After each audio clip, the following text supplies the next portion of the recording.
এবার বলো তো বন্ধু, সুবহানাল্লাহি আযমু মিন উহুদিন, একবার সুবহানাল্লাহ উহুদের চেয়েও ভারী। এজন্য ইবনে আবি দুনিয়া তার কিতাব যুহুদের মধ্যে লিখছেন, লা তাসবিহাতুন ওয়াহিদাতুন ফি সাহিফাতি আবদিন মুমিন খায়রুম মিন জিবালিদ দুনিয়া। ইবনে আবি দুনিয়া আলাইহির রাহমা লিখেন, একটা তাসবিহ একজন মুমিনের আমলনামায় সারা পৃথিবীর সবগুলো পাহাড়ের চেয়েও ভারী। হায় উম্মতে মুসলিমা, যদি বুঝতাম মোবাইলে জিন্দিগিটা বরবাদ করে দিতাম না। হায় রে, যদি বুঝতাম চায়ের দোকানে জিন্দিগিটাকে বরবাদ করতাম না। যদি বুঝতাম এভাবে বাচ্চা নিয়ে আরে নাইনাত করে নিয়ে হায়াতটাকে কাটা দিতাম না। আসর থেকে মাগরিব মসজিদে থাকতাম, মাগরিব থেকে এশা মসজিদে থাকতাম, ঘুমাইতাম শুধু আবার জিকিরের জন্য। সুবহানাল্লাহ বলেন না। ঘরে যাইতাম শুধু আবার মসজিদে আসার জন্য। বলেন না, ঘরে যেতাম না। বলেন, ঘরে যেতাম কেন? আবার মসজিদে ফিরে আসার জন্য। ঘরে যেতাম কেন? আবার মসজিদে আসার জন্য। ঘুম যেতাম কেন? আবার জিকিরের জন্য। যে না, যদি ঘুম না যাই তাহলে তো জিকির করতে পারবো না, এজন্য একটু ঘুমাই। খেতাম না, খাই কেন? আবার নামাজের জন্য। সুবহানাল্লাহ বলেন না। হ্যাঁ, যদি বুঝতাম একটা সেজদার দাম কত, যদি বুঝতাম। হাকিমুল উম্মত মুজাদ্দিদ মিল্লাত আশরাফানা ও আল্লাহ মারকাদা তিনি বলেন, এই জন্যই আল্লাহ তাআলা ইবাদতের নেকিকে সওয়াবকে গোপন রেখেছেন। এই জন্য সওয়াব দেখা যায় না কেন? যদি একবার সুবহানাল্লাহর সওয়াব কেউ দেখতো, পৃথিবীর সমস্ত নিজাম দারহাম বারাম হয়ে যেত। পৃথিবীর কোনো মানুষ আর কোনো কাজ করতো না। কেউ আর গরু চাষ করতো না, কেউ আর হাল দিত না, কেউ আর খেতে যেত না, কেউ আর দোকানে যেত না। ওয়ালা যিকরুল্লাহি আকবার। নামাজ সবচেয়ে বড় জিকির। বলেন নামাজ সবচেয়ে বড় জিকির।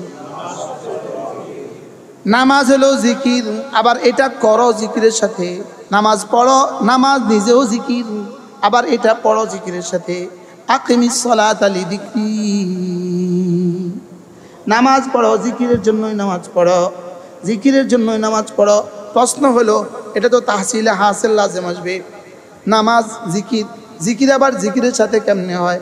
উত্তর হলো, নামাজ হলো জহেরি জবানের জিকির, আর জবানের জিকিরটাকে দিলের জিকিরের সাথে করো। সুবহানাল্লাহ বলেন না।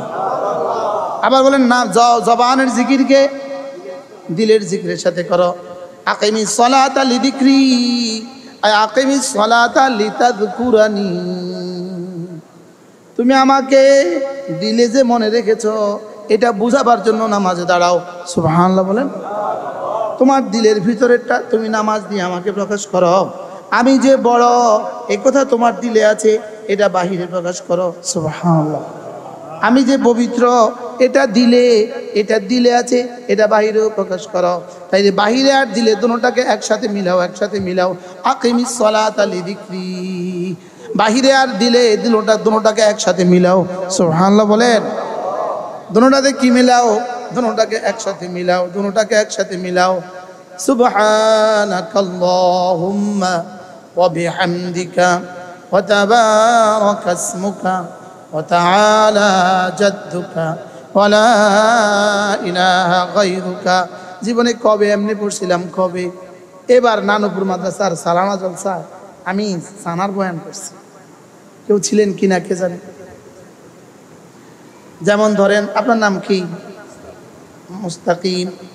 আমি মুস্তাকিমকে বললাম, মুস্তাকিম তুমি কেমন আছো? আবার এইটা এমনি বললাম, মুস্তাকিম তুমি কেমন আছো।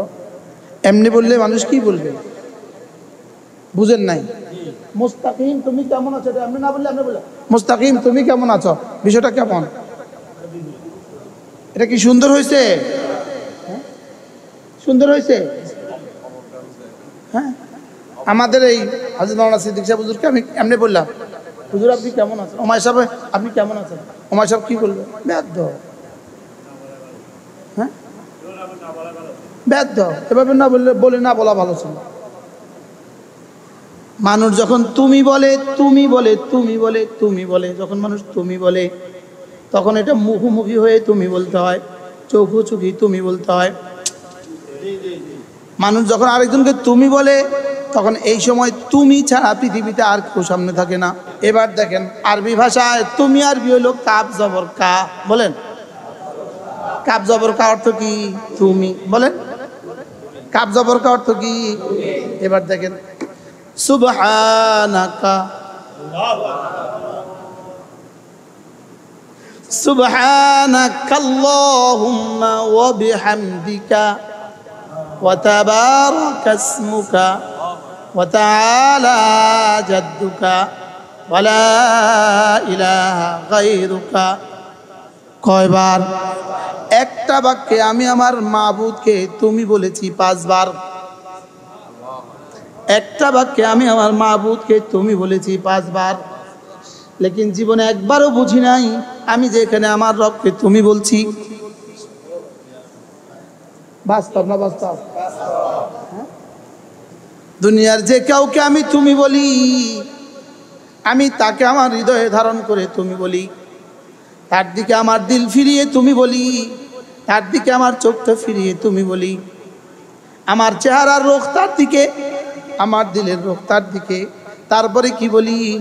তুমি বলি, তারপরে বলি তুমি। অথচ রবকে দাঁড়িয়ে বললাম তুমি, বললাম 5 বার। জীবনে একবারও ভাবি নাই আমি কি বললাম, জীবনে একবারও ভাবি নাই আমি কাকে তুমি বললাম, জীবনে একবারও কল্পনা করি নাই আমি এখানে কি বললাম। তাহলে এবার বলুন তো দেখি ওই মুনাফিকদের চরিত্র আর এই চরিত্রের মধ্যে পার্থক্যটা কতদূর? আচ্ছা যারা আমরা পারি না, আচ্ছা যারা পারি না অথচ মুসলিম দাবি করি, তার অবস্থা কি? এবার যারা পারি পড়ি না, তার অবস্থা কি? এবার যারা পারি পড়ি কিন্তু এভাবে পড়ি না, তার অবস্থা কি? অবস্থা কিন্তু সেম সেম। এই জন্য মুনাফিকদের জিকির আর আমাদের জিকিরের মধ্যে খুব বেশি ব্যস্তম আছে বলে আমার মনে হয় না, যদি না রব মাফ করে না দেয়, যদি না রব মাফ করে না দেয়। এবার দেখেন এই তুমি আরবি কি বলছি বলো, বলো কাব জবর কা, বল ভুলে গেছি। তুমি আরবি কি বলছি বলেন? এবার দেখেন ইয়াকা না'বুদু, তোমার ইবাদত করি, ওয়া ইয়াকা নাস্তাঈন, তোমার কাছে সাহায্য চাই।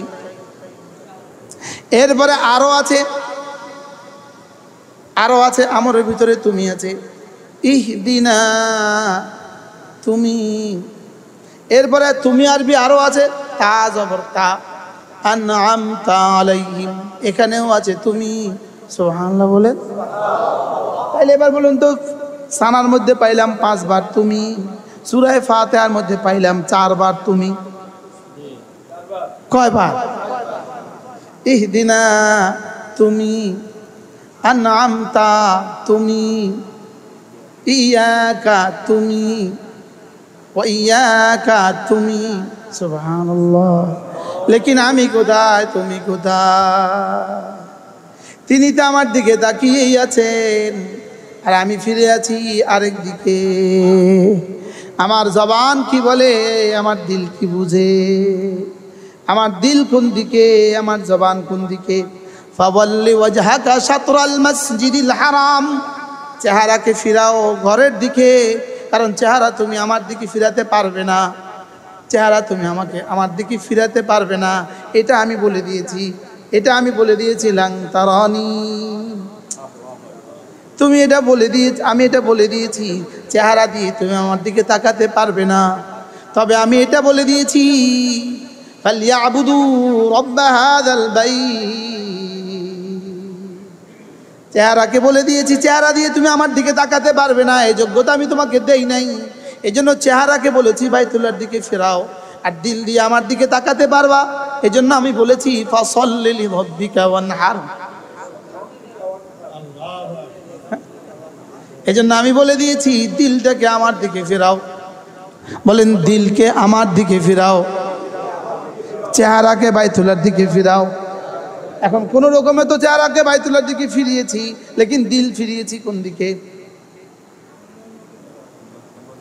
হ্যাঁ, এবার প্রশ্ন, দিল অন্যদিকে গেল কেন? দিল অন্যদিকে এভাবে ফিরে কেন? আমি যার দিকে চেহারা ফিরিয়েছি তার আজমত আমার কলিজায় নাই, এজন্য অন্যদিকে ফিরে। আমি যেটা করছি এটার দাম আমার দিলে নাই, এজন্য অন্যদিকে ফিরে যায়। আমি যা করছি এটার দাম আমার কাছে নাই, বলেন এটার দাম আমার কাছে নাই। এজন্য চেহারা দিল অন্যদিকে ফিরে যায়। দিল কিন্তু বড় হারামি। এটা ম্যাজিস্ট্রেটের সামনে দাঁড়াইলে অন্যদিকে আর ফিরে না, এটা ডিসির সামনে দাঁড়াইলে অন্যদিকে আর ফিরে না, এটা র্যাব অফিসারের সামনে দাঁড়াইলে অন্যদিকে আর যায় না, বলো না। লেকিন রবের সামনে দাঁড়াইলে অন্যদিকে যায় কেন? রবের আজমত যে আমার কাছে নাই।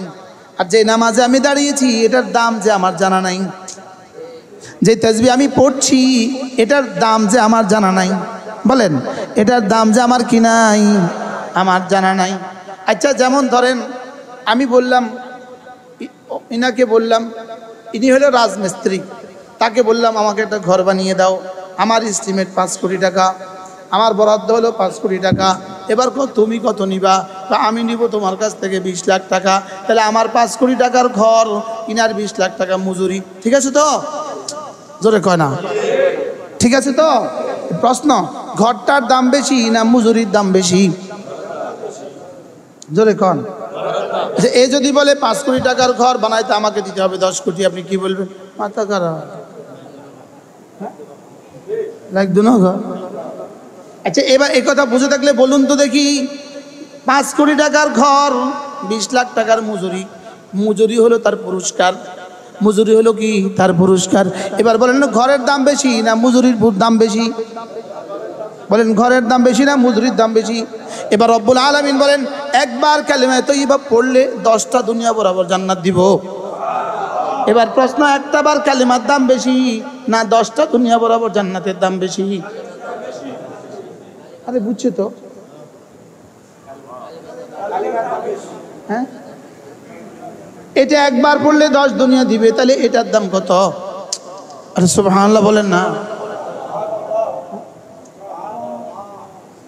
আচ্ছা এবার ধরেন ইনাকে 20 লাখ টাকা মজুরি দিয়ে ঠিক করলেন, 5 লাখ টাকা 5 কোটি টাকার ঘর, 10-20 লাখ টাকা মজুরি। এবার মজুরি শেষে সব শেষে এত সুন্দর ঘর দেখে আপনি এবার ওনাকে পুরস্কৃত করবেন। এবার বলুন তো দেখি পুরস্কারটা আপনি কত দেওয়ার, কত দিতে পারেন? স্বাভাবিকভাবে কত দিবেন? পুরস্কার দিবেন 50 কোটি। হ্যাঁ, 1 লাখ। আচ্ছা 1 লাখ, 1 লাখও দিত না, কথার কথা 1 লাখ। তাহলে পুরস্কার দিলেন কত? এবার মজুরি দিলেন কত? 20 লাখ। এবার কাজটা কি? 5 কোটি টাকার ঘর। এবার রব্বুল আলামিন আমাকে মজুরি দিবেন জান্নাত, পুরস্কার দিবেন তার দিদার। সুবহানাল্লাহ বলেন। মজুরি দিবে কি? জান্নাত। পুরস্কার দিবে কি? তার দিদার। এবার বলুন তো দিদার কত বড় আর পুরস্কারটা কত বড়? মজুরিটা কত বড়, পুরস্কারটা কত বড়, তাহলে আমলটা কত বড়? এবার বলুন তো দেখি 2 রাকাত নামাজের দাম কত? হ্যাঁ, এবার 2 রাকাত নামাজের দাম কত? তাহলে এই দামটা যদি কোনো মুসলমানের বুঝে আসে, তার নামাজটা কেমন সুন্দর হবে। এই নামাজটার জন্য সানা লাগবে, তাহলে সানাটা কত সুন্দর হবে। এই নামাজটার জন্য তার সূরা ফাতিহা লাগবে, এটা কত সুন্দর করবে। এটার জন্য রুকু আর সিজদার তাসবিহাতগুলো লাগবে, এটার জন্য তাশাহুদ লাগবে, এটার জন্য দুরূদ শরীফ লাগবে, এটার জন্য দোয়া মাসুরা লাগবে। এবার এগুলোকে সে কত সুন্দর বানাবে। কারণ এগুলোর দাম বেশি না জান্নাতের দাম বেশি? এগুলোর দাম বেশি। এগুলোর দাম বেশি না জান্নাতের দাম বেশি? কারণ জান্নাত কি?